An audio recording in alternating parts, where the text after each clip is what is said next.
तुमने मुझे एक प्यारा सा एहसास दिया है। इतनी दिन दूर रहकर भी तुम्हें अपने पास महसूस करता रहा। आज मन बहुत बेचैन है। तुम अभी नासमझ हो, हमारे बीच बहुत सी दूरियां हैं, जाति की, उम्र की, परिवार की। मैं जो दर्द महसूस कर रहा हूँ, तुम्हें भी होगा। तुम्हारा प्यार मेरा वो प्यार है जिसे ताउम्र नहीं भुला सकूंगा। तुम्हारा भी यह पहला प्यार है ना? तो दोस्तों, आज मैं आपको सुनाने जा रही हूँ फर्स्ट क्रश की कहानी, जिसका नाम है यादें।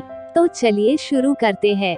लड़कपन की सुखद यादों के क्षण अनायास ही सामने आकर बैठ जाते हैं और मैं उस मधुर एहसास में डूब जाती हूँ, जिसका पहला एहसास आज भी मेरे होठों पर मुस्कुराहट ले आता है।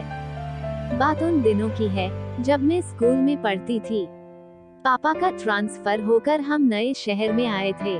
सरकारी आवास खाली नहीं था तो एक चतुर्वेदी जी का मकान किराए पर लिया। काफी बड़ा मकान था, 3 किराएदार थे। ऊपर हम, नीचे कोई फर्नीचर वाले और एक वकील साहब। बरसात शुरू हो चुकी थी। दूर तक फैले धान के हरे हरे खेत, भरा हुआ पानी, आकाश में घिरी हुई घटाएं मन को बांध लेती थी। ऐसे ही सुहावने मौसम में बांसुरी का मधुर स्वर कानों में पड़ा। गीत की धुन इन हवाओं में, इन फिजाओं में सुनकर मैं अनायास उस ओर खींची चली गई। कमरे के दरवाजे में झांक कर देखा, पड़ोस से ही आवाज आ रही थी।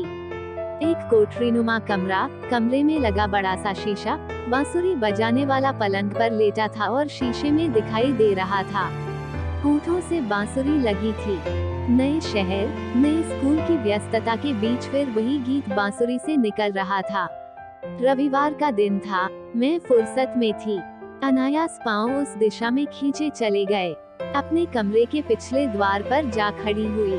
शीशे में वही व्यक्ति दिखा, सलोने व्यक्तित्व का वो व्यक्ति वकील साहब का बड़ा बेटा था, जो कि एक रिसर्च स्कॉलर था, और ये सारी जानकारी मुझे चतुर्वेदी जी की लड़की से मिल गई थी।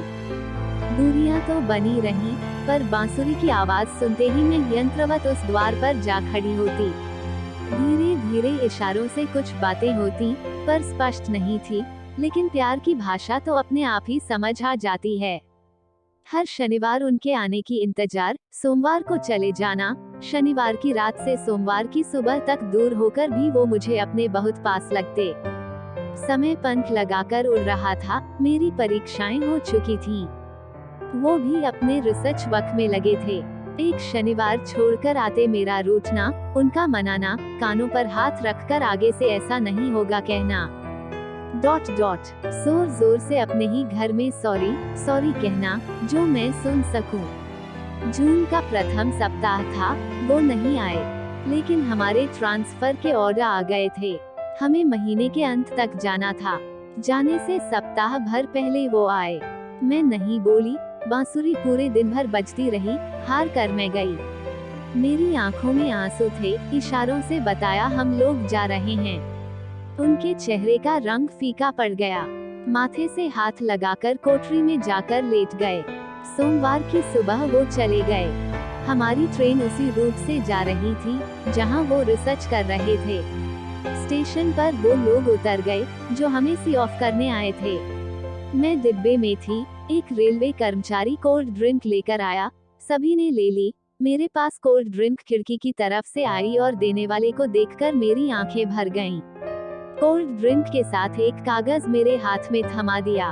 एकांत पाकर मैंने पढ़ा, तुमने मुझे एक प्यारा सा एहसास दिया है।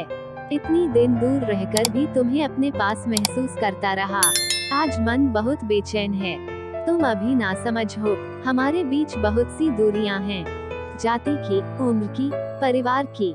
मैं जो दर्द महसूस कर रहा हूँ, तुम्हें भी होगा। तुम्हारा प्यार मेरा वो प्यार है जिसे ताउम्र नहीं भुला सकूंगा। तुम्हारा भी यह पहला प्यार है ना? मेरी आंखों से आंसुओं की बरसात हो रही थी। आज भी वो पहले प्यार का दर्द होता है। तुमसे दूर जाने के बहाने बन गए, अपने होकर भी तुम बेगाने बन गए। पास आने से पहले ही ठिकाने बदल गए, पर दर्द बनकर तुम दिल में हमेशा के लिए बस गए। अगर आपको मेरी कहानी पसंद आई हो तो वीडियो को लाइक, कमेंट और शेयर कीजिए और चैनल पर नए हैं तो चैनल को सब्सक्राइब करके बेल आइकन को प्रेस कीजिए ताकि आने वाले वीडियोस का नोटिफिकेशन आपको तुरंत मिल जाए। फिर मिलेंगे आपको एक नई खूबसूरत कहानी के साथ, तब तक के लिए सी यू, टेक केयर।